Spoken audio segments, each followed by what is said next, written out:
My name is Alicia Perkins, and I help mid-level professionals land a senior role. So welcome, welcome, welcome. We are going to be talking about how to break free from the company first mentality. So this is probably definitely going to shatter everything that you've probably ever learned about, I guess, the way that you should think about your job. And this concept or this belief is definitely something that I talk about all the time. But I definitely want to go into a lot more detail with you guys because I really believe just in the space that we are in now, you need to really break away from that they come first mindset because that is definitely not going to serve you. So I know that people can struggle with this concept of my job, they have to come first. And I do think that a lot of it is based off of fear of, you know what I mean? If I don't put them first, then I won't be successful. You can tend to think that their success is your success, and that's not true. If anything, I definitely want to shatter that mindset that their success is not your success. I believe that your success can be combined with their success. And I think that a lot of people they really tend to fall short at this because they keep thinking that as long as they are successful, then I am too. And that's not the case. I do believe that you are able to experience some success at your job.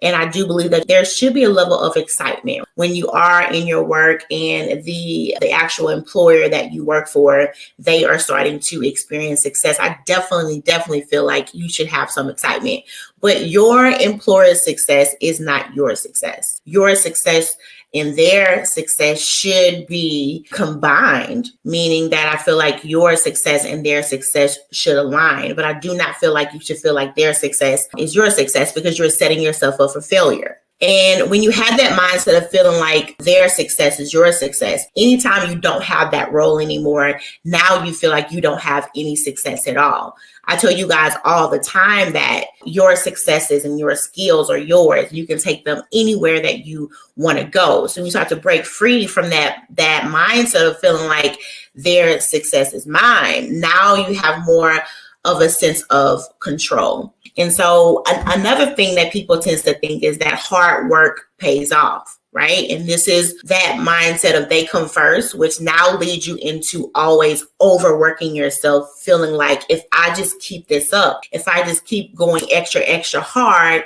it's going to eventually pay off.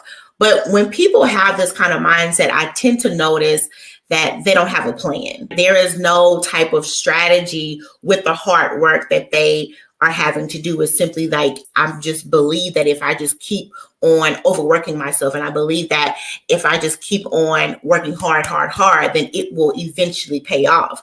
And I do believe to a certain extent that there are seasons in your career where you have to put in a little bit more work. But even in those seasons, I definitely think that you need to have some kind of strategy, plan, some kind of actual timeline, rather than you just showing up every day and you working hard, but there's no clear end goal.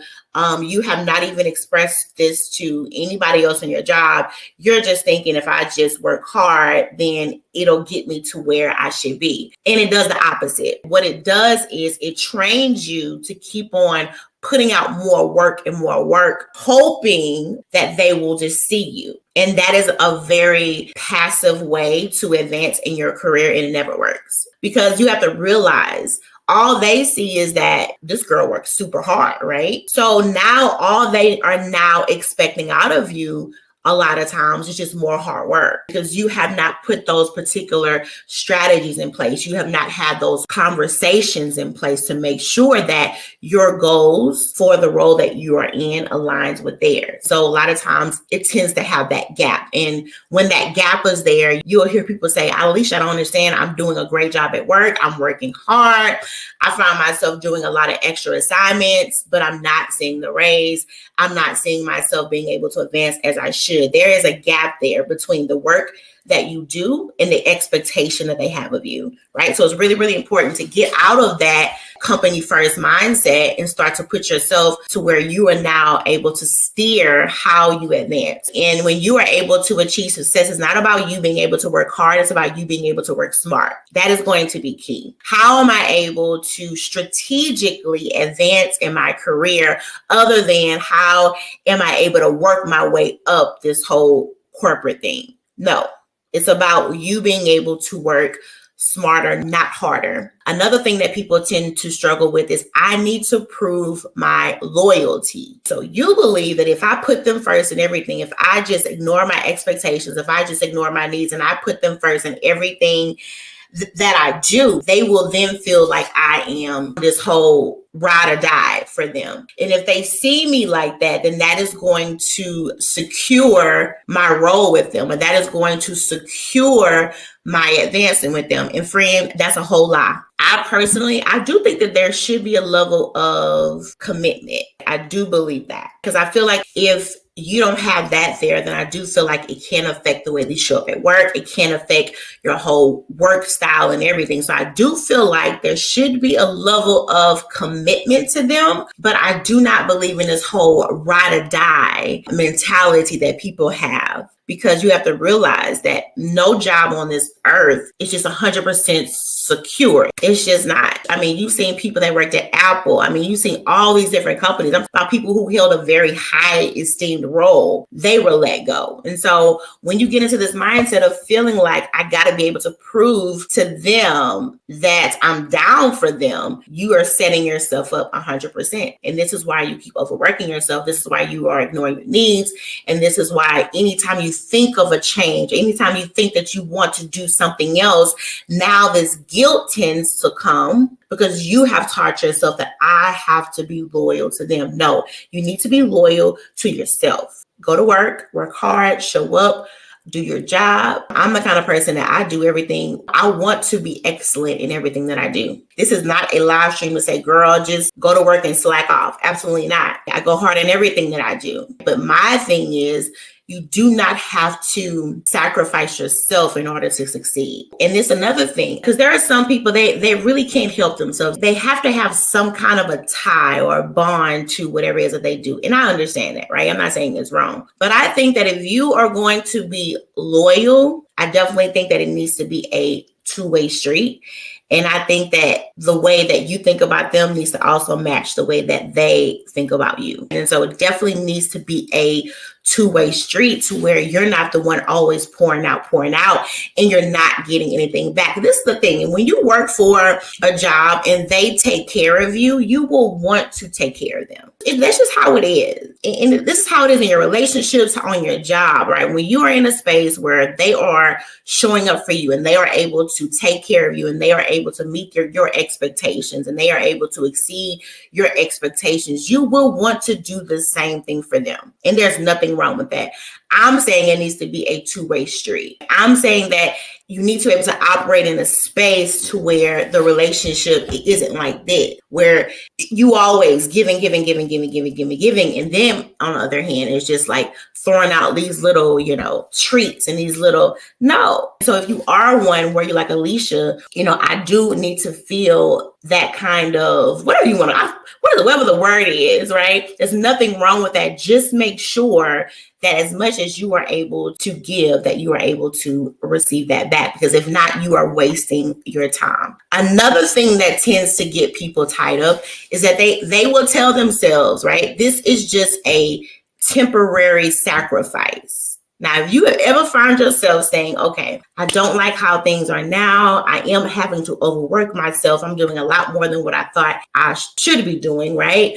But I'm only going to do this for a small amount of time. And then you look up and child, it's been 5 years and you're still doing it. You are still ignoring your expectations. Like I said before, there are times in your career where there may be seasons of you might have to grind a little bit more than what you thought you would have. You may have to hold back on some things. But remember, there's a plan there. There is an actual strategy there. But sometimes people will tell themselves that, it's only for a small amount of time. And then you look up and, oh my God, it's been 2 years, 3 years, 4 years, 7 years, 10 years, and there's absolutely no change whatsoever. I do believe that there are times when you will have to make sacrifices, 100%. I'm not one of those people that will sell you a lie of it's possible to have this great career and it don't cost you anything. I don't believe that. But I also believe that if you have to make sacrifices, that they should align with your values and your goals.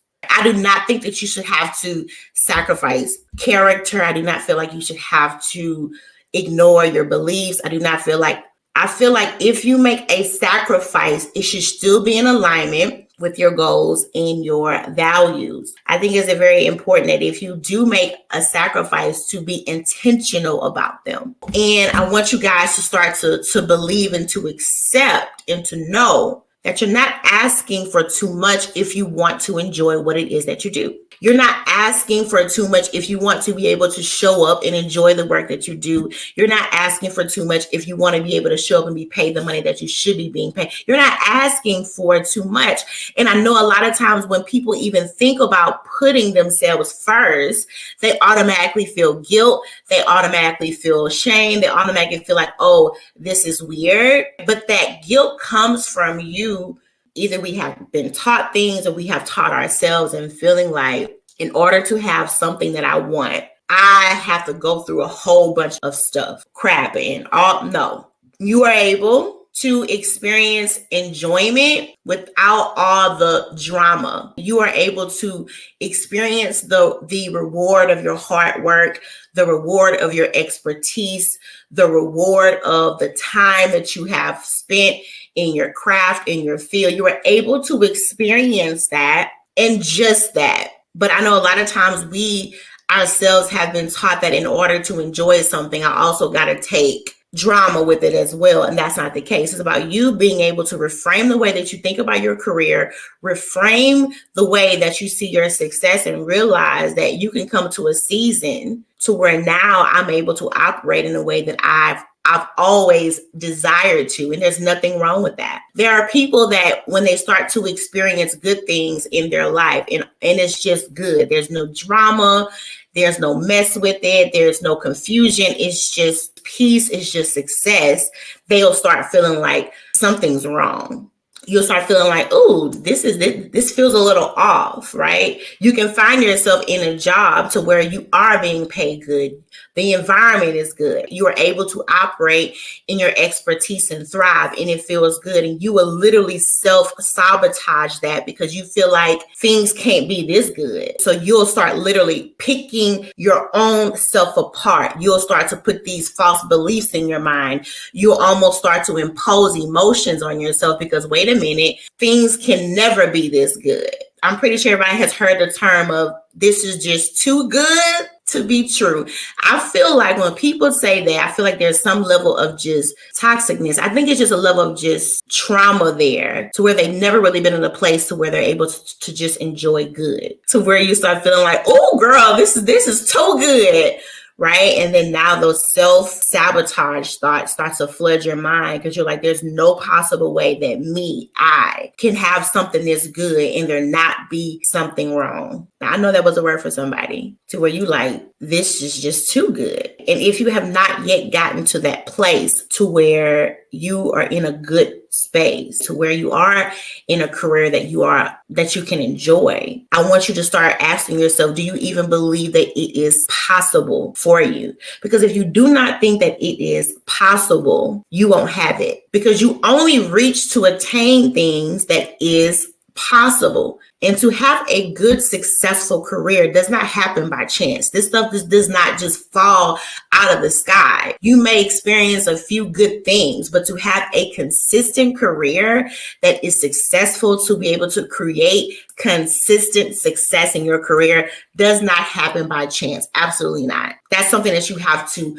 plan for, but you will only plan for the things that you believe that you can have. And this can show up so many times in your job search, which is why a lot of you guys apply to jobs you know that you don't want, because you don't even believe that the job that you really want is something that you can have. So you don't even apply to it. You will find 10,000 reasons as to why you can't have that job. You'll find yourself seeing everything that you need for the job. And because you don't have two things on the list, you say, oh, nope, because you really don't believe that you can have that. Though you say all the time that's something that you want, you don't really believe you can have that. And so what you believe is what you'll do. And so when you sit back and think about the career that you have, the life that you have, that can sometimes be a clear story, a clear outline of what you thought that you could have. And I tell people there is no power in self-pity, but there is power in self-awareness. You being able to be aware of what are the things that you have imposed on yourself that has allowed you to get to the point that you are at now. I know this is not the average career coach advice that you guys scroll through all the time, but there's more power in self-awareness than there is in self-pity. And so I want you guys to take a step back and start to realize, am I now in an active pursuit of being able to craft the life or the career that I say that I want? Not you just doing a whole bunch of just manifestations. Don't come for me because I know y'all love that stuff, right?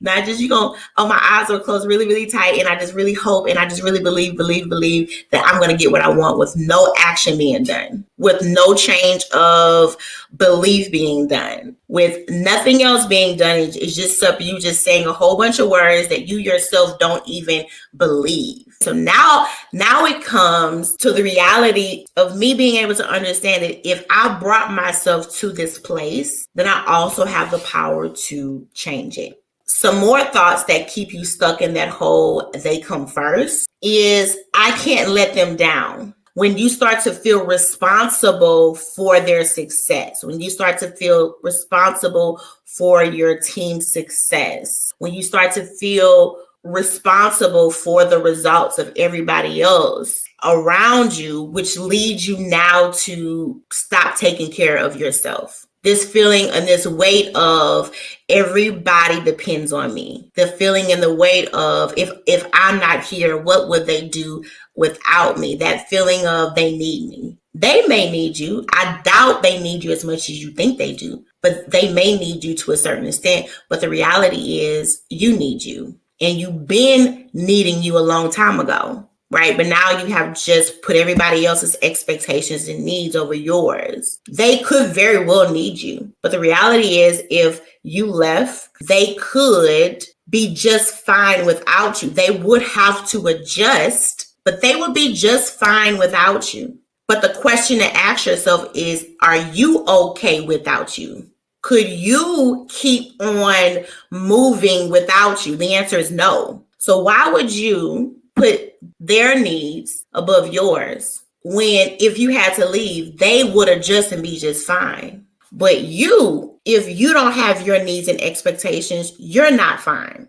Again, that comes from the whole self-belief of you feel like what you do for other people is what makes you valuable. And what you do not realize is that when you put yourself first, that is not being, people think, oh, I don't want to be, selfish. No. I can serve you better when I put me first. I can show up for you better when I put you first. You will enjoy being around me more when I put me first. But what's happening is that now you are there for everybody else, but you find yourself with a bad attitude. You find yourself worn out. You find yourself exhausted. You find yourself tired. You find yourself having to make so many mistakes at work because you're trying to be everything for everybody, which is impossible. So yes, you are there in the flesh, but in your spirit and your mind, child, you've been gone a long time ago. And now all you can say is that I'm here, but are people enjoying being around you when you're there? It's not selfish to take care of you. Because remember, I can serve you better when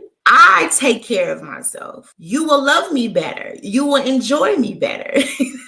Trust me, you want me to take care of myself because that is when I can be the best me, when I can take care of me. But a lot of this pour out. Oh, okay, you need help, I got you. You need help, I got you. You need help, I got you. You saving everybody else but you. Everybody else is being fed but you. And so you get to a point where you start to realize that it's not about me being selfish.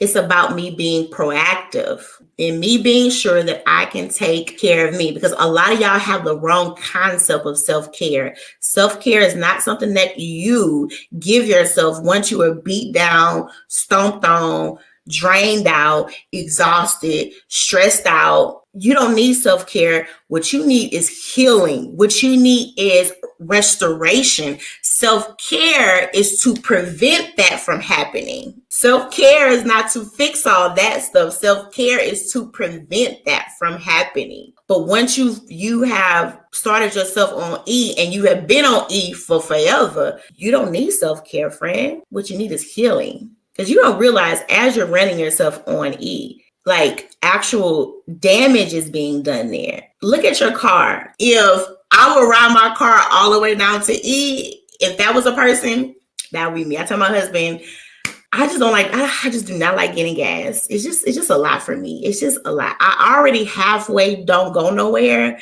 but to have to get out my car and then it's just a lot. So I'm the kind of person I would be like, okay, this gas light is on. How many miles to say I have? I will ride it. Okay. But I was talking with this guy who fixes cars. He said, it's really not good to drive your car on E. He said, because it wears out something. I don't remember what the word was, but it wears out something. So he says, even though like the car is still able to move, he said it actually like this part is being worn down. Now, if that ain't a word, because you can find yourself being able to run on E for a while. Because in the car I have, I can literally go like 75 miles on E. That's literally like maybe a 2-hour drive-ish almost. I can go a while on E, but I don't realize that there is damage being done that I don't see. And that's how a lot of you guys are, baby. You is running, you is going, you is making it happen, but there's damage that is being done because you have not been poured into for a very long time. And you feel like you are making it. You're like, I'm good. Why? Because you feel like since I'm here, I'm good. But how many know that you could be showing up amiss, showing up bitter? And so you got to ask yourself, even though I'm still able to bring forth, but for one, what is the quality of what I actually bring forth? And this is this is advice, guys, that you guys can take in your career, in your marriage. Because you could be like, yeah, I mean, my husband, I see him every day. I fix his food every day. But what is the manner of spirit that you even serve your own spouse in? Yes, you are there in the flesh. But in here, you gone. In here, you are tapped out.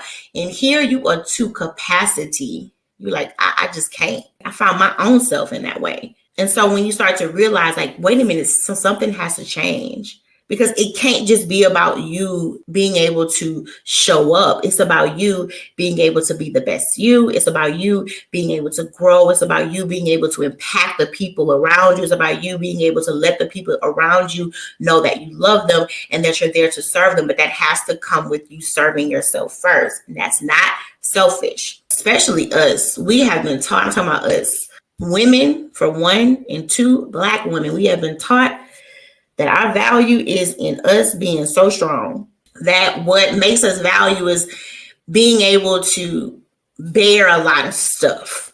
I don't want to be strong. I want to be whole. Yeah, I want to be whole. And I do believe in you being able to be whole, that there is a level of strength there. But I think that strength looks different. I think when you're whole, that strength is you knowing that I can't do it all, and being able to rest in the fact that I can't do it all and still feel whole, still feel like I haven't let them down, still being able to feel like I'm still good, still being able to feel valuable, even though you understand and you know, you believe and you respect the fact that I can't do it all.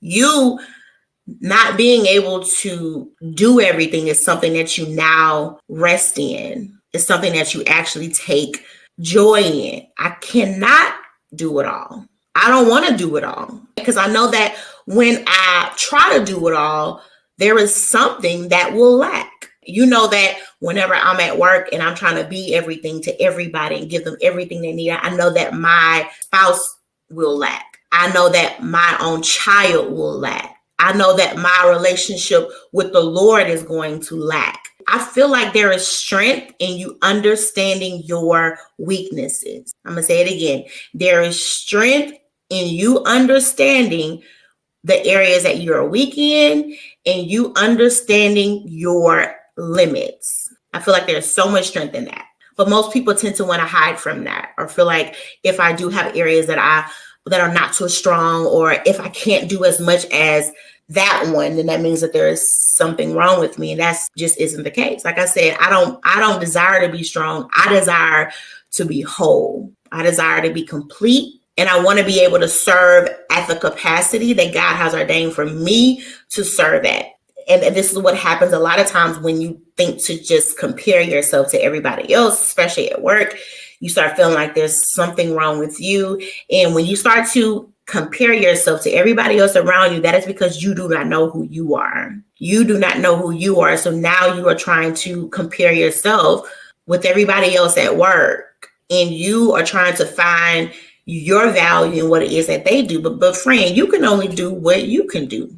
And this all ties back into the topic, which is you being able to put yourself first in your career and being able to break free from this company first mentality. Like, let's throw that away and let's start to understand that you can be a great employee by putting yourself first. A lot of times that is what allows you to stand out at work, is when you have put yourself first, and when you have been able to have your self-care, when you have been able to have time alone to yourself, when you have been able to get clear on what it is that you want, when you have been able to set clear boundaries, because now you have a space that you've been able to create to where you can now show up and show out, because all of these distractions and all these other things have been removed because you have now put yourself first. You don't want to operate your career in a capacity to where you feel like I got to do it all. And this is the only way that I can succeed, because that ain't gonna work. And people say that success is about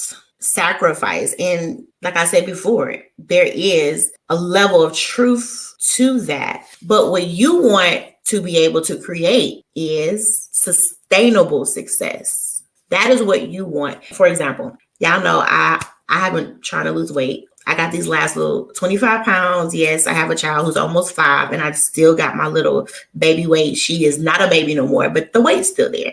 Anyway, don't judge me.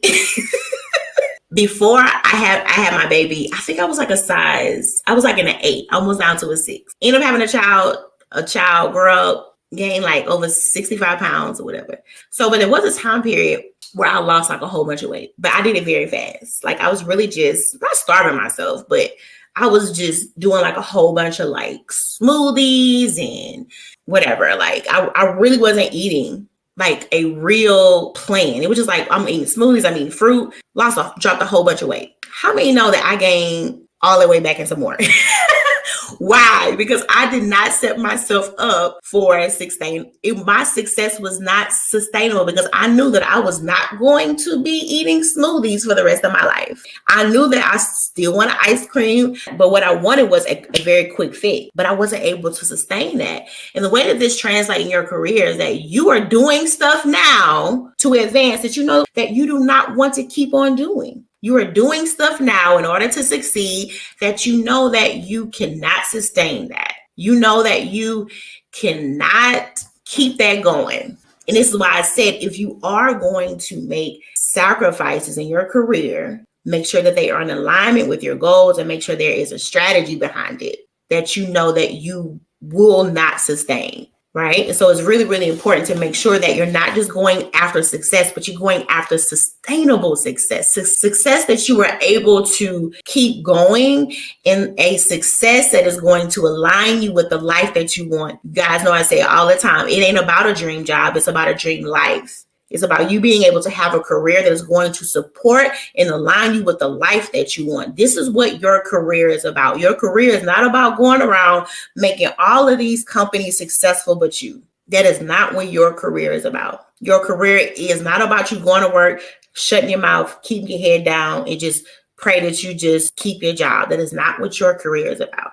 If you have made that to be your career, then that's the reason why you're unfulfilled. This is the reason why you feel like I'm not able to reap off of my career, because all you are worried about is you serving in your career, and you're not being focused on how can your career serve you back, because your career should be serving you back, and not just a check either. It has to even go beyond that. Don't get me wrong, you should be getting your check, but it needs to be able to allow you to have free time to enjoy the things and the people that you love. Because on your deathbed, the last thing you are going to be saying is that I wish I would have worked more. What you will be saying is that I wish I would have loved more. I wish I would have had more time with this person.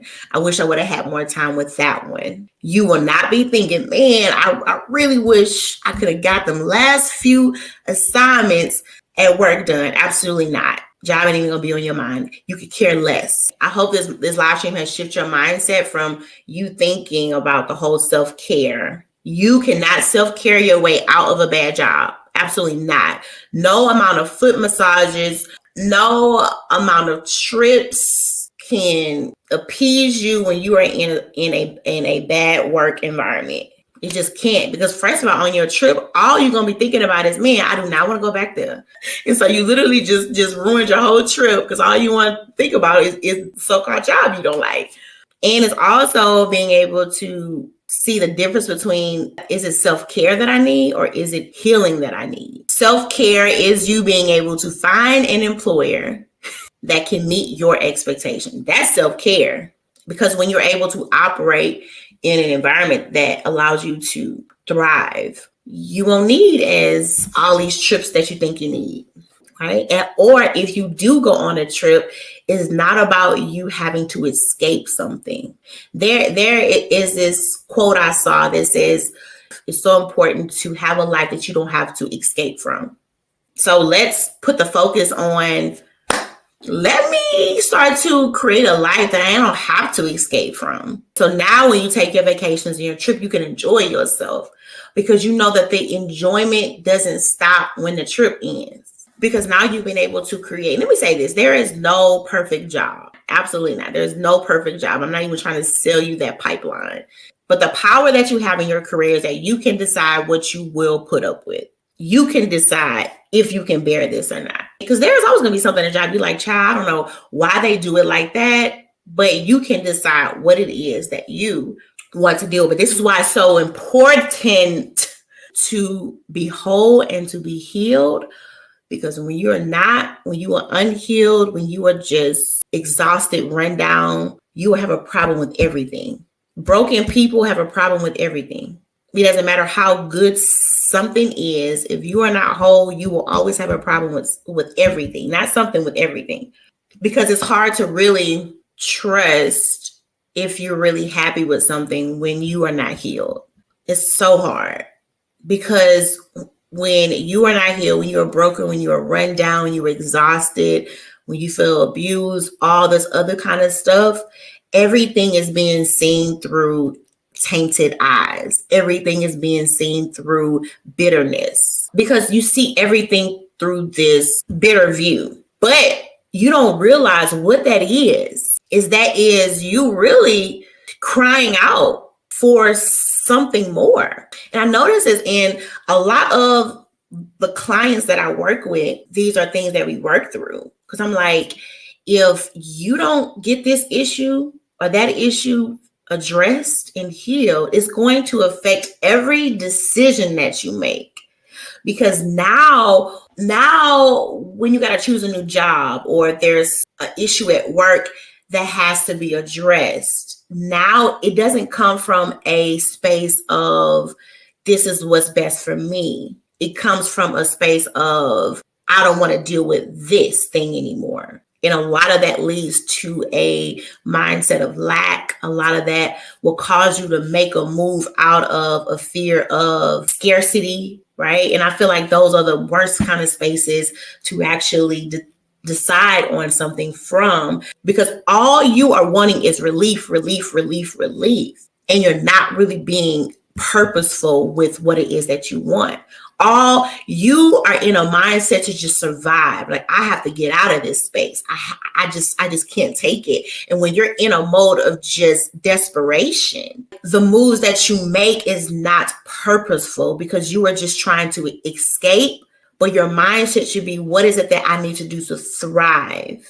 And so it's important that if you are one that you are seeing things in you like, man, I've been running on E for a long time. This is not the time to make a move per se. Now there is a move that needs to be made, right? But the moves that you need to make is you being clear on where you are now in life. What is it that you need? What is it that you lack? What is it that you want to move beyond? What is it that you want to leave behind? So now the move that you need right now is clarity. I need to make a move that is going to get me more clarity and not train yourself to always want to escape everything, because you don't want to escape out of every season of life. You want to just transition out of them, which is two different things. Right? It's one thing if you got to leave your house and throw, 2 pair of shoes and 2 pair of drawers in a bag and leave. You are escaping. It's one thing when you can pack your house up, get your boxes, purge some things out. Okay, I think I want to take this pot. No, I don't want to take that one. Now you're in a place where you can really sit back and just really transition out of that place other than escape. And that's what a lot of you guys do with your jobs. You escape them. You will burn bridges, child. You will just like, I gotta get out of here. You will run and go find another random job that you don't even want to do, but you just gotta escape from this job. And you escape, and you just live your whole life escaping, and you never really just transition out of stuff. Because I feel like when you are in a place to where you can just move out of some things, it allows you to be able to get clarity, and it allows you to make sure that you're not running into the same thing that you're wanting to run out of. And this is what happens when you don't get clear on why you feel the way that you feel. This is something I do with my clients all the time. Okay, you want to make a move? Let's get clear on what is happening here. Let's get clear on what is starting to, like, where did this urge come from? How long have you had this urge to move into a new job, a new field? What is this about, right? Because I'm not saying that the urge is wrong. We just got to be able to get clear on where the urge came from and start to get clear on what is it that we need to do to make sure that you're not running into what you are trying to escape from. You can't use a new job like a Band-Aid, baby, because that unhealed wound is just going to seep right through that Band-Aid and it's going to fall off, and you're going to find yourself having the same issue, job after job after job after job. But once you start getting clear on, this is what I'm feeling. Don't just focus on, I don't want to be here no more. Because sometimes you guys can just lean on, I don't want to be here no more. I don't like this. I don't want to do it. And you're not getting clear on where is this coming from. You know that you want something else, but you don't even know what that something else is. And sometimes it does take you it doesn't have to take a year to find this out. Like a lot of the clients I work with, it doesn't take that long. You just got to ask yourself the right questions. You got to ask yourself the honest questions, and allowing yourself to go into the spaces that you need to go to get the right answer. I don't even like saying the right answer, to get the real answer, because y'all are some pros at giving the right answers, but you don't give the real ones. You know exactly what you need to say, but you refuse to say what you know that you need to say. So I want this to be able to help you guys to stop putting your company first. It is not selfish at all. You will be a better employee. You will be a much better you when you decide that you need to put yourself first. So I hope you guys enjoyed this live stream. Again, if you want to chat, if you want to work with me one-to-one or even in my group, go ahead and send me a message. Let's talk. Also, you can also have, I like to chat as well. So if you guys want to share any like aha moments that you got, have a message sent to me as well. In the meantime, I will chat with you guys later. Bye.